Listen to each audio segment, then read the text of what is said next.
the author of The Iron Web and the Most Dangerous Superstition, IRS challenger, tax protester, and creator of the upcoming app, The Mirror, Larken Rose.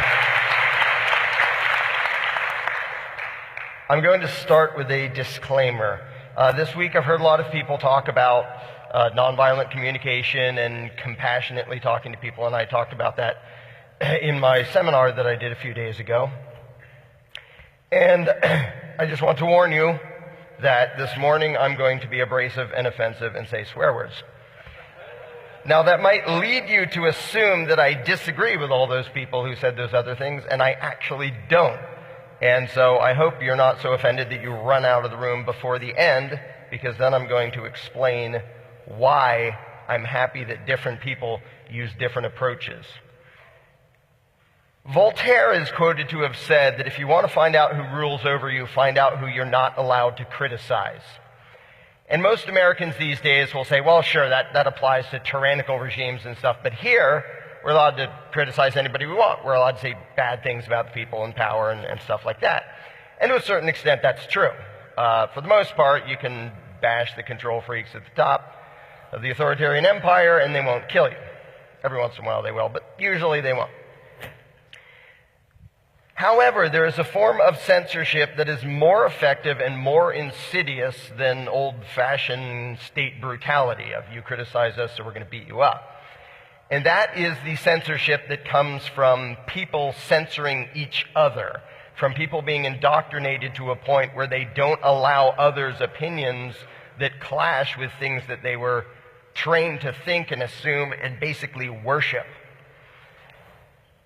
And I think a good measure of what people dare to say, what people dare to discuss, and sort of the limits of what you're allowed to say in polite company or even impolite company is the way comedians talk. Because a lot of comedians go out of their way to be edgy and push the envelope and be as offensive as possible to make people laugh. So where are the areas that they won't go? I mean, they'll talk about poop, and they'll talk about sex, and they'll talk about whatever they can think of that might offend you and make you laugh. But there are places they won't go. Now, admittedly, they will bash politicians. Most of them reserve it for bashing right-leaning authoritarian collectivists and give a pass to the left-leaning authoritarian collectivists, which is a little bit pathetic, but, oh well, at least they bash some of them. And some of them will even bash some police, but they usually put in the pathetic bootlicking disclaimer of, well, I'm not saying all police. Most police are brave men and women who yada, yada, yada, blah, blah, blah, but some of them are nasty. So they'll go that far.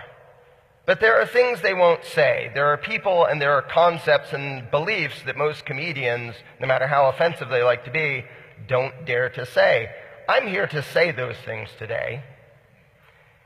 And I can think of no better example than fuck the troops. Why do people think that hired mercenaries are so holy and sacred that we're not allowed to point out bad things about them? Everywhere you go, in the news and on TV and on the radio, everyone worships the troops. It's on, stores say, oh, we'll give you a special discount if you're a hired murderer of the state.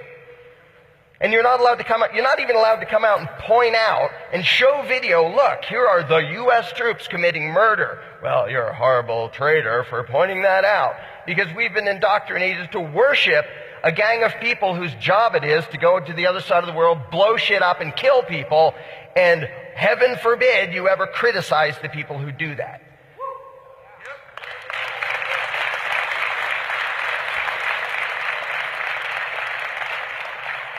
And imagine if they did that here. So much of statist mythology and statism, if you apply it in any other context, you can see that it's utterly insane. For example, somebody says, hey, yeah, I work hard to protect you. Okay, what did you do?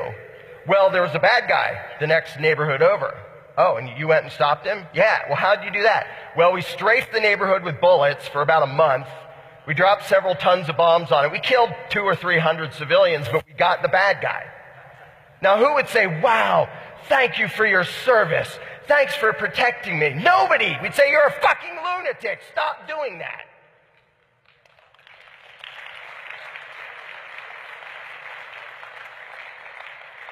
And when people do that to brown people on the other side of the world, it's just as fucking evil. So fuck the troops. And for the people who want to say, but my son is a Marine, how could you maybe you should have fucking taught your son morality instead of blindly obeying the evilest people in the world when they send you to be mercenaries on the other side of the world. Then I wouldn't have to bash him.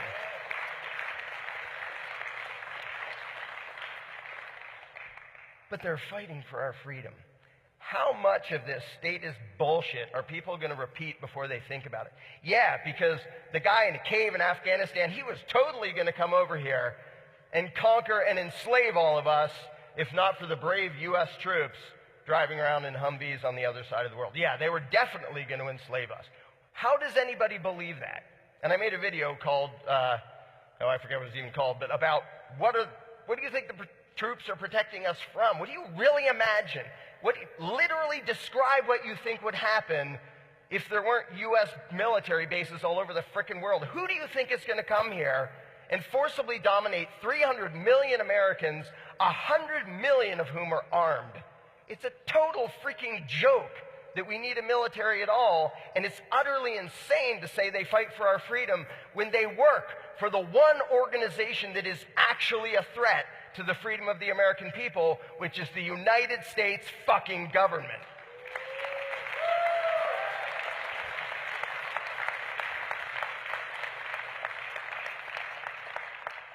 And as many people have pointed out, if the troops were actually interested in defending our freedom and in upholding their oath to defend the Constitution from all enemies, foreign and domestic, they would all be invading D.C. I can't believe he would criticize the troops like that. They are out fighting for freedom and spreading democracy. Well, since that came up, fuck democracy.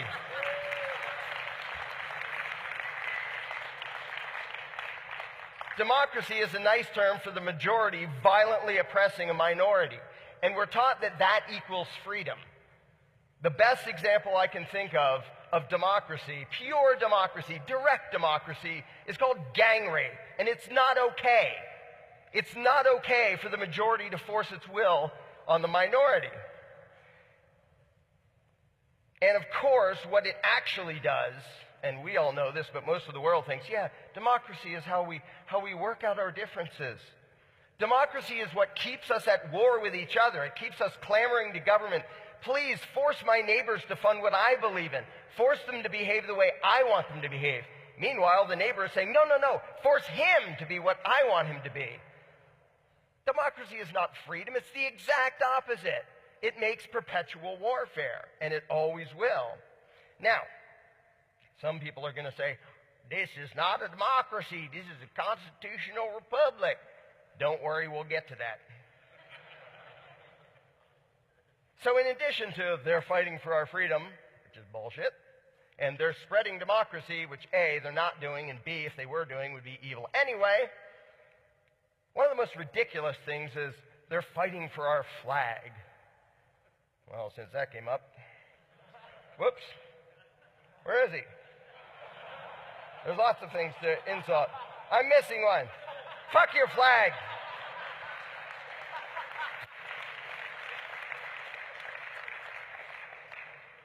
What? He's insulting Old Glory, Stars and Stripes? Yeah, I am. Do you have any frickin' idea what it is you're worshiping? Well, to me, it represents freedom. Well, to me, it represents tuna noodle casserole. But what does it actually represent?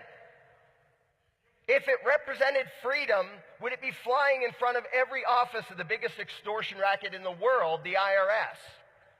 No. Is anybody who says it means freedom complaining about that? The fact that it flies in front of every DEA office, ATF office, the TSA, it's on all their uniforms, the U.S. military, it's on their uniforms. Does anybody point out, why is it that the oppressors of the U.S. and the world wear the symbol of freedom on their uniforms? Because it's not the symbol of freedom. What is it? I'll give you a hint. It's a hint you've heard about 7 bazillion times. I pledge allegiance to the flag of the United States of America and to the republic for which it stands. A republic is a ruling class. When you pledge allegiance, you are swearing loyalty to your political masters. It doesn't have a goddamn thing to do with freedom. It has to do with Stockholm Syndrome and swearing allegiance to a bunch of control freaks. That's what the flag means. That's what the flag actually represents. It means the territorial jurisdiction of a ruling class. Fuck your flag.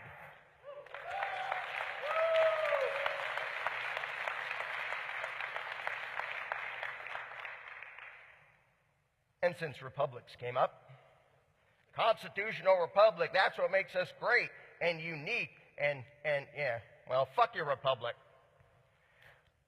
I was taught for the longest time that that's what makes the U.S. unique. We have a constitution. We get to vote, yeah, but it's a democratic republic. And we have a constitution with a Bill of Rights, and that makes us special. That makes us unique. That makes us great and free. And I'm ashamed to say it was only a few years ago. And by the way, anybody listen to this, you can do painstaking research, as in spending 3 minutes on Google to confirm what I'm about to tell you.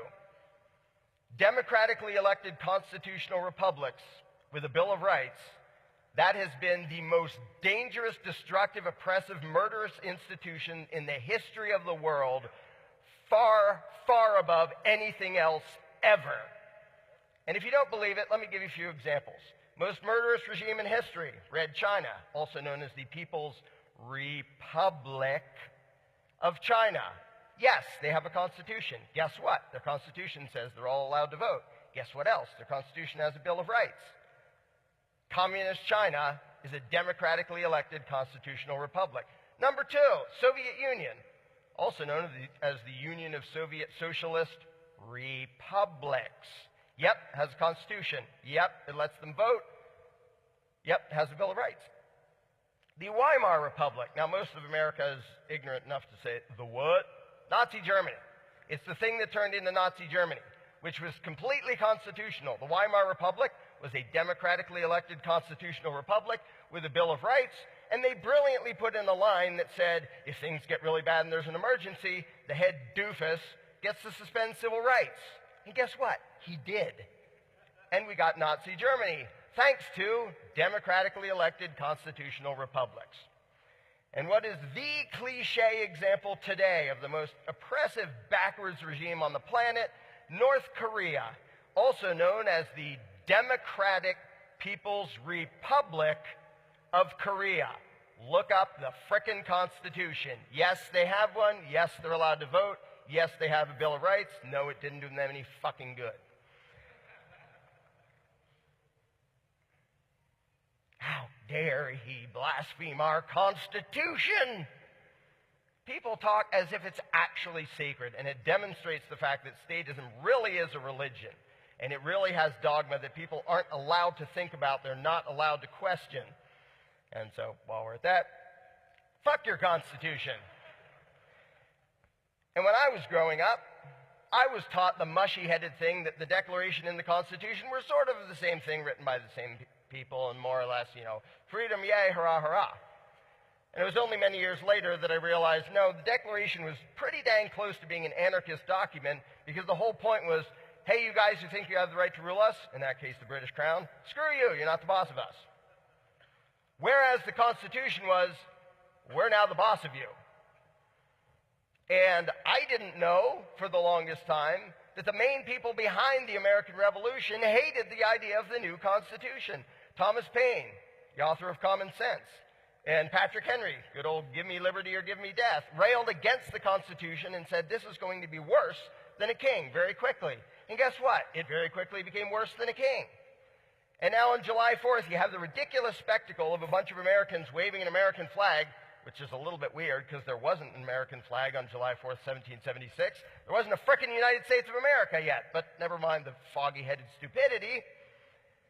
They're also waving a flag of an authoritarian empire that was created after the Declaration said, we don't like this authoritarian empire, and they're waving the flag of an authoritarian empire that is now many, many times worse and more oppressive and intrusive and unjust than King George ever was. Yes, a constitutional republic was a step in the wrong frickin' direction from having a king.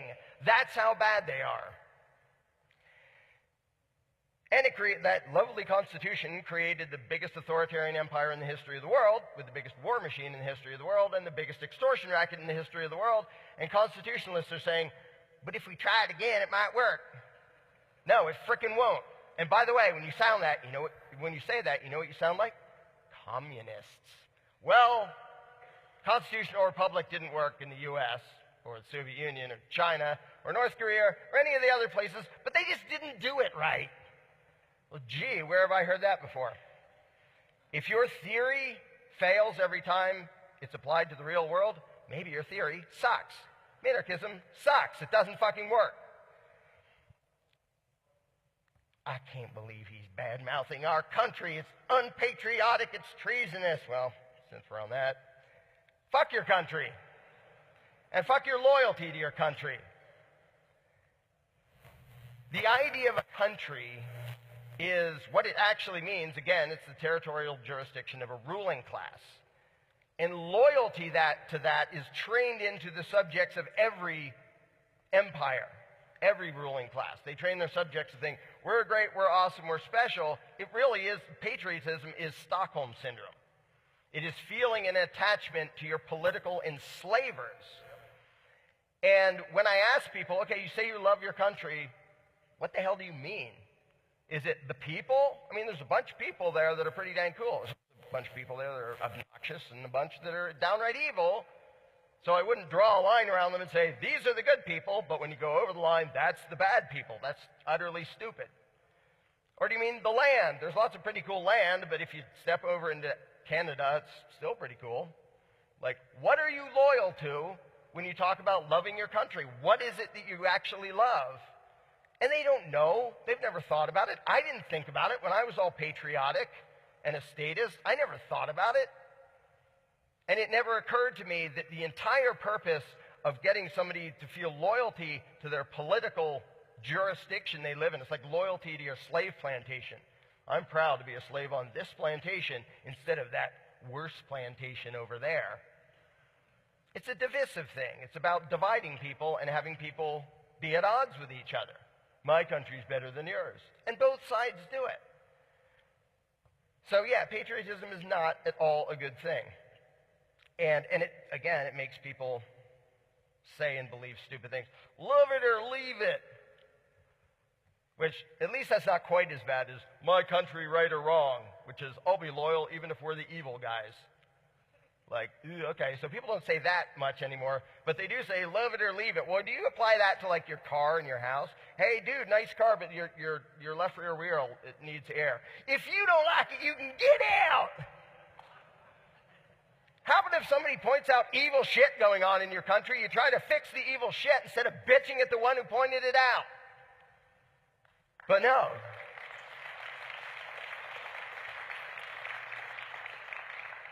But no, we need blind loyalty to our masters because anything else is treasonous. This guy sounds like a traitor. He's an offense to all of us decent, law-abiding taxpayers. Well, since that came up, fuck law-abiding taxpayers.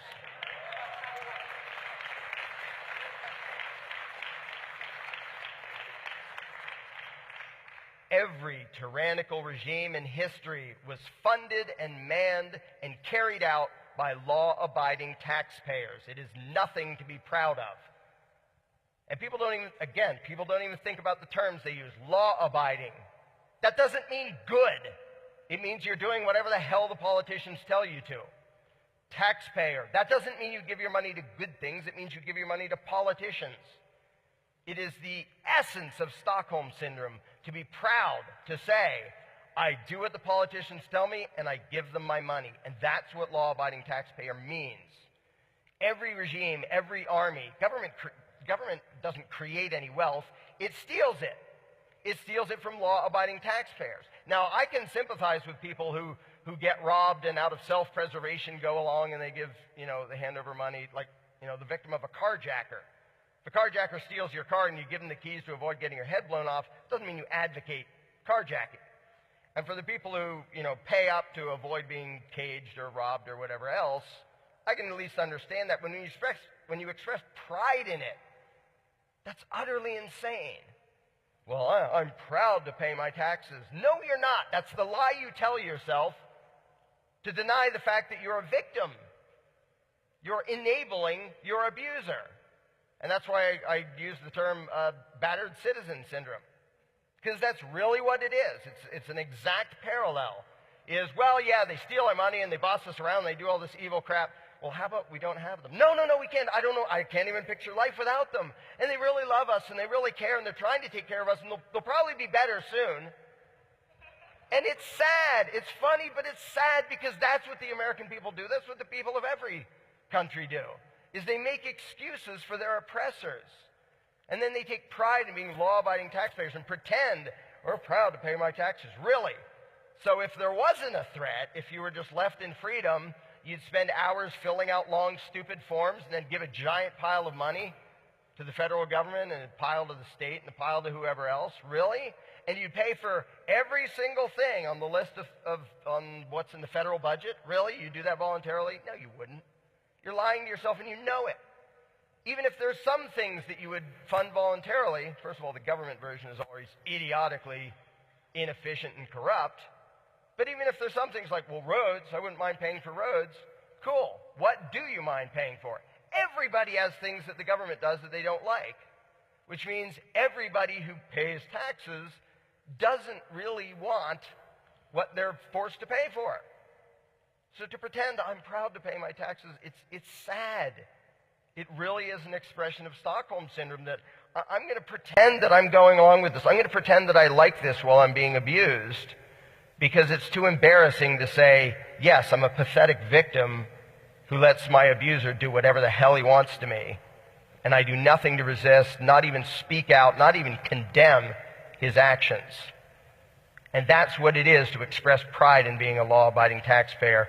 It's to express pride in being a slave, and that's just sad. So yeah, fuck the troops, fuck democracy, fuck your flag, fuck your republic, fuck your constitution, fuck your country, and fuck law-abiding taxpayers.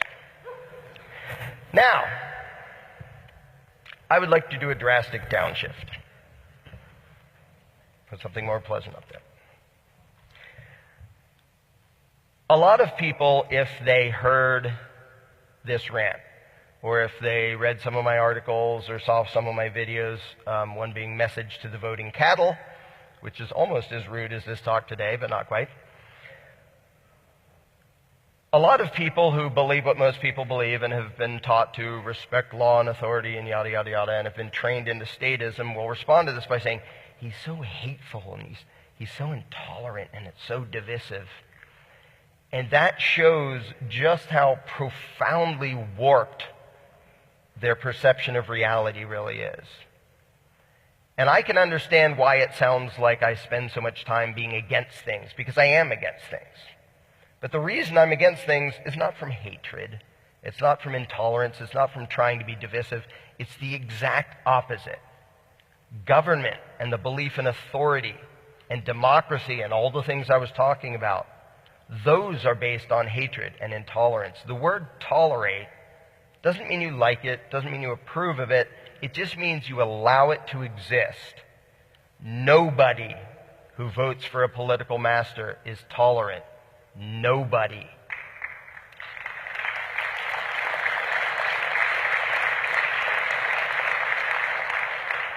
Because you are always trying to empower somebody to force your will and your preferences and your values onto others. That isn't tolerance. And the fact that you've been taught that, well, if you do it this way and call it democracy and vote and it's legal, then it's okay. No, it's not. That's the mythology you were taught to trick you into advocating evil and thinking you're compassionate and tolerant. And it's mostly the political left that loves to wear the label of compassionate and tolerant. And I love to point out to them, yeah, you're caring and you love other people and you voted Democrat and you like the welfare state. And so you're some of the people who voted to have me put in a cage for a year for not paying tribute to your political masters. Thanks for being so compassionate. I really appreciate it. And of course, Republicans do the same thing. All candidates do the same thing. Everybody who votes for a politician wants me violently forced to fund whatever they think the state should do. And to be open and fair, I did that too when I was a statist. I voted for people to be robbed for what I thought was important, for what I thought was needed. Meanwhile, I would bash them for trying to vote for people to rob me for what they thought was needed, because I was a total freaking hypocrite, as every single statist is.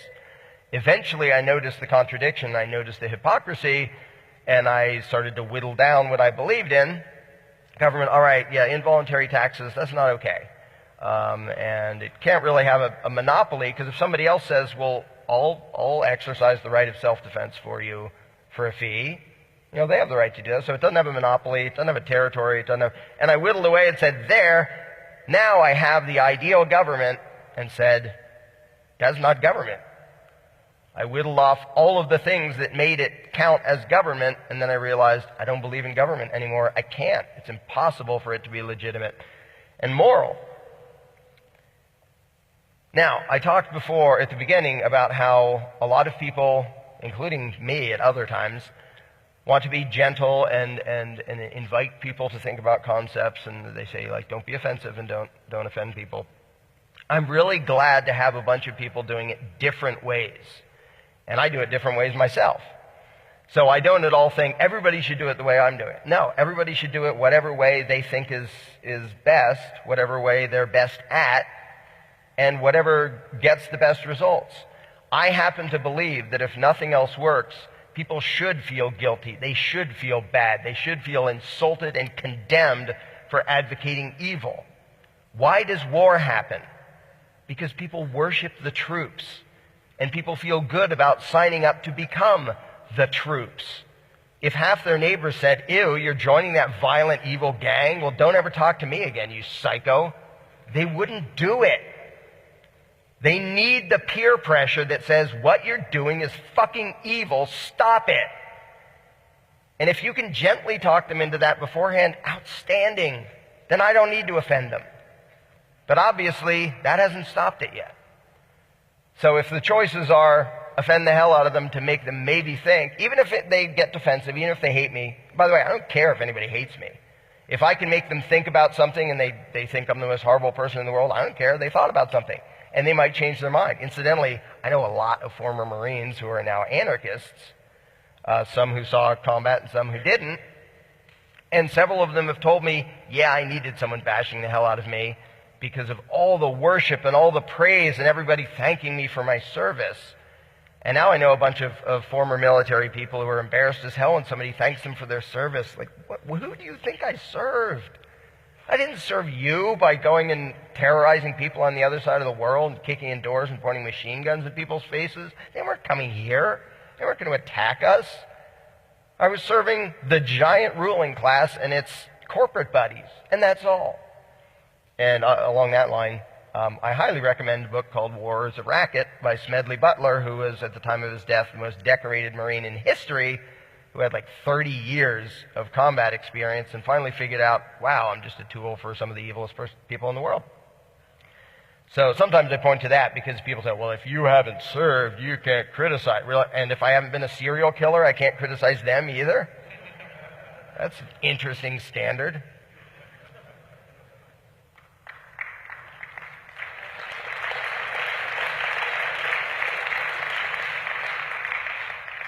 But these things that are felt sacred by people, the Constitution and the flag and yada yada, everything I just went out of my way to insult, that is the mind control, that is the indoctrination that is necessary for evil to continue, and it's why I bash it.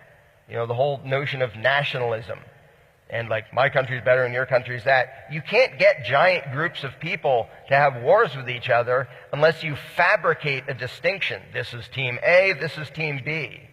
You know, imagine there aren't national boundaries and people are living their lives, and somebody says, we really need to, like, go kill the people that live on the other side of the world. You say, what? What are you talking about? Like, instead of, well, we'll draw a line around them. That's called Russia. This is called the U.S. These people should all be scared of those people. Meanwhile, their ruling class is saying, these people should all be scared of those people. Nationalism is totally a divide and conquer tactic.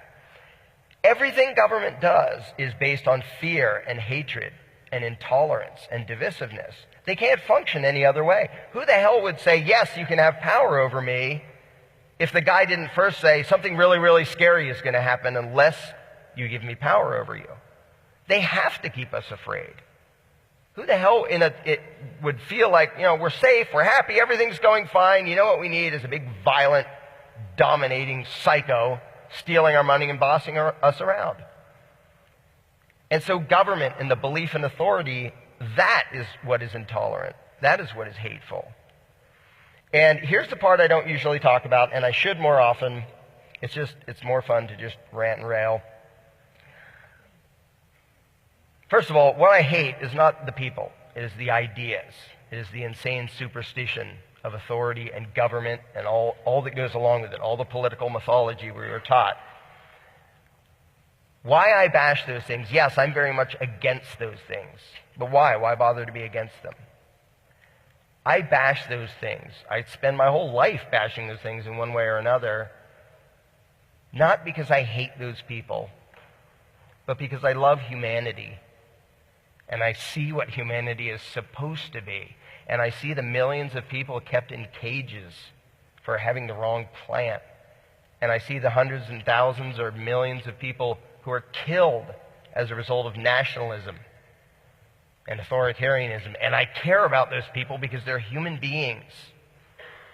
I rail and rant and rave and get angry because those are human beings, real human beings, going through that, being subjected to that. And yeah, that pisses me off, and it makes me rant and rave because I have compassion, because I have empathy, because I actually love humanity. And ideas that are antithetical to humanity, ideas that are literally murdering millions of people, they have to be condemned. They have to be done away with. But I think it is worth pointing out why I do that and the love behind it. Because I may not sound very loving when I'm standing up here insulting everything that so many people hold dear, but it really is from that. It's because what people hold dear, they were trained to hold dear, to make them into slaves, to make them into agents of evil, to make them into cheerleaders for authoritarian domination. And that's not okay. And that's not what humanity is supposed to be. That's why I bash this. That's why I rail against it pretty much 24 hours a day. Because I know what humanity is supposed to be. Because I can imagine a world of peaceful coexistence, like we all can. And because I see what we have instead, and it's evil, and it's horrendous, and it has to change. I bash authoritarianism because I love humanity. That is why I insult people's bad beliefs. That is why I'm an anarchist. Thank you.